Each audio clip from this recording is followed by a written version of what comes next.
Hello, I am Communications Director Anton Caputo here for our monthly chat with Dean Claudia Mora. Claudia, thanks for joining us. Thanks a lot, Anton. It's really great to be here. So Claudia, once again, congratulations on making it through your first year as Dean here at the Jackson School. We all know it's been a heck of a year, but it does seem like between the nice weather of an Austin spring and the increase in vaccinations, it does seem like there's some hope that we're going to return to a new normal here reasonably soon. What's your take on that, Claudia? Are you optimistic? Oh, absolutely. It really feels different this year than it did last summer, certainly. People are going out in the field again. We have our marine geology field camp going out this year for the first time in 2 years. Our hydro camp is going out, and there are 2 full cohorts of students going out in Geology 660. And as well, there are a lot of students who are now heading out in the field for their thesis work. So in that respect, it feels very, very much more normal. And the president has released a statement that the fall of 2019 will be, or 2021 will be a lot more like the fall of 2019 than it was like the fall of 2020. And thank goodness for that. We will be in person as much as possible. People will be on campus, and there will be events again and sports again. These are all planned. Of course, this will all depend a little bit on the pandemic dynamics and the state of vaccination. But with 43% of Travis County adults over the age of 16 already having received at least their first vaccine, it looks very positive for the fall. So let's start, Claudia, with a bit of good news. I know you've kind of mentioned this a few times, but it does sound official now that the Jackson School's Distinguished Postdoctoral Fellowship Program is back. Can you talk a little bit about that program and why it was important to bring it back? Yeah, I will.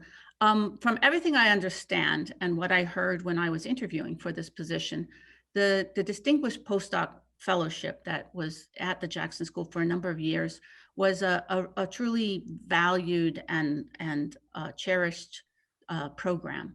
And this program had to be suspended for a while due to financial reasons. And as you know, over the last year, I've made some changes in both the way that Jackson endowment funds are used by the college and by the units, and the amount that are sent out. And I did so in order to preserve a part of the endowment for strategic uses. So I wanted to immediately reward the community for their efforts in reining in the long-term spending on the Jackson Endowment, and have decided to do that by reinstating the postdoc program. We will once again try to have a cohort of four fellowships, 2 coming in next year, 2 the following year. The students who are applying are going to be the best and brightest minds. And while we're going to be open to applications from across the spectrum of the geosciences, we're especially hopeful to find people who can help bridge the units and help us move forward in some of the convergent research ideas that are beginning to be generated out of all of the units. Fantastic. Okay, so now I think we should jump right into the questions. When we started this chat, Claudia promised that she would answer questions directly from the Jackson School community. After the first chat, 3 were sent in, and we're going to run through them now. The first question is, I would like to know if the Jackson School may take into consideration the unavoidable delay of 1 year that most of the research faced due to COVID-related issues in order to extend the support for graduate students, which is usually 4 years. Will the administration consider extending the funding? Claudia? Let's start with something easy, huh? I will say that there's no question that COVID impacted everyone's productivity this past year, student and faculty alike, and administrators. And so everyone is delayed delayed relative to where they had hoped they would be and planned they would be last year. But I don't think the delays were quite as extensive as a year. We were able to get students into the labs again by summertime. By midsummer or even late summer, we had basically rotations going into the lab so that everyone was able to get some research done, if not everything that they had hoped. Field work was delayed, and I know that that has affected some students.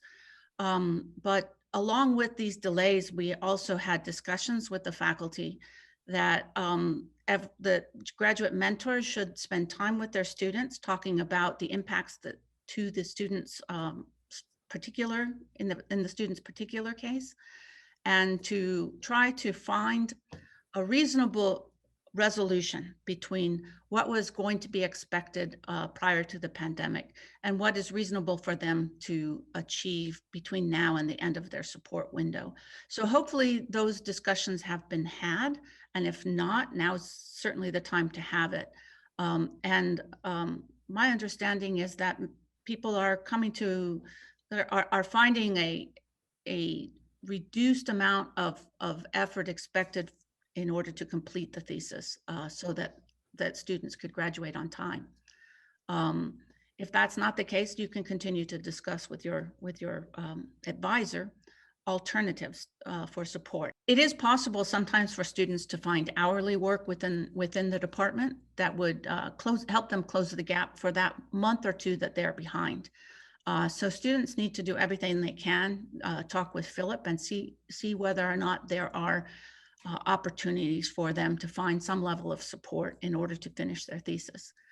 The major reason why we can't do this is because there's an entire cohort of graduate students who want to enter the Jackson School, and a delay like that would send a ripple through our teaching programs and our mentoring programs for years. So I'm optimistic that most students will be able to finish with a minimal amount of delay, and to be able to move on to their next step. What is the JSG doing to support academic mothers? I understand that for faculty, this might be different, but as a research associate on a strict timesheet mode, I had to use all my vacation, sick leave, and all other accrued time to continue to get paid through maternity leave. I asked for permission to work remotely while I was out so that project deadlines and requirements didn't fall behind, and it was denied. I was on maternity leave twice within 2 years, but this did not reset my promotion/tenure clock. Regardless of the time off, expectations during annual performance evaluations did not change, and my personal circumstances were not taken into account. That is a hard story to hear. It's one that I completely empathize with, is what I can say. There have been times in the past when there was effectively no support available to parents, new parents in the university system or in the work system. I know that from experience myself. A lot has changed over 30 years though. And I guess I want to emphasize that the university is a much more supportive environment than it used to be. I know that now the tenure clocks can be stopped for parents by choice, for parents of new children or for caregivers, and these faculty would be able to use their leave, their sick leave, and their vacation in order to close the funding gap, close the pay gap during that unpaid leave. The federal system mandates now you can take up to 12 weeks of unpaid leave. Unfortunately, the federal system does not mandate paid leave or have any benefit that they give new families that way.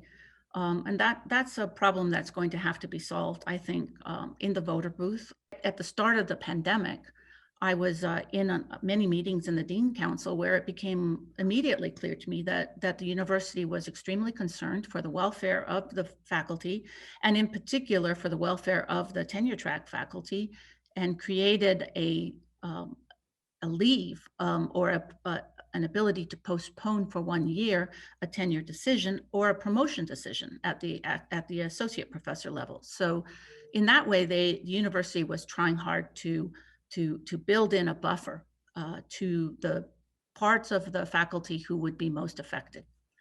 Research scientists and research associates are a non-tenure track faculty don't have the same benefit. They don't have tenure, so that makes sense in a way. But the university does have a parental leave policy that is set up so that most people would be able to use their leave in order to pay themselves during the period that they're out of the workplace. Graduate students have also been asking us that question, if there are ways to provide support for them for maternity, paternity, or family leave, let's put it that way, and caregiving. And we're more constrained in that respect. We can make a lot of accommodations in terms of their teaching assignment, sometimes in terms of their research assignment. We can certainly postpone academic deadlines like qualifiers, and they are entitled to pay to take parental leave of up to 6 weeks in their program. Unfortunately, they are not able to use leave. They don't accumulate leave, and so there's no leave that they can use to pay themselves. And we don't currently have an endowment that would allow us to support students at that time. So at that extent, we're very limited in what we can do. But we do have those other methods of supporting students, and I know that faculty are very, very supportive of that. Now for the final question. Could the dean chat with new faculty so that we can get to know them? I appreciate hearing about the new development director, Andrew, who was, of course, in the last chat. I work with these folks through email, but it would be nice to see the new faces and get to know them in one of these chats. I thought that was a great idea, and I think we can do that in the future. We have some really terrific new people, a whole lot of new people who joined us at DGS, at the Bureau, and at UTIG. And I will try to pull together small groups of them and include them on these chats so that you can all begin to appreciate the great quality of people we have here. Well, that about wraps it up for the latest edition of Chat with the Dean. I would like to put another plug into the Jackson School community. If you do have a question for Dean Claudia Mora that you would like us to address during one of these chats, just go to the communications office page on jsg.edu and look for the button that says submit a question for the Dean. Thank you. And thank you for being with us, Claudia. Yeah, thank you, Anton. This has been fun for me. The questions were challenging, but I expect that they always will be a little bit. People have a right to know what they want to know. And I did want to remind people that this Dean's Chat and archived versions of the previous ones are available now on in the Dean's office, which is a new web page available from our homepage.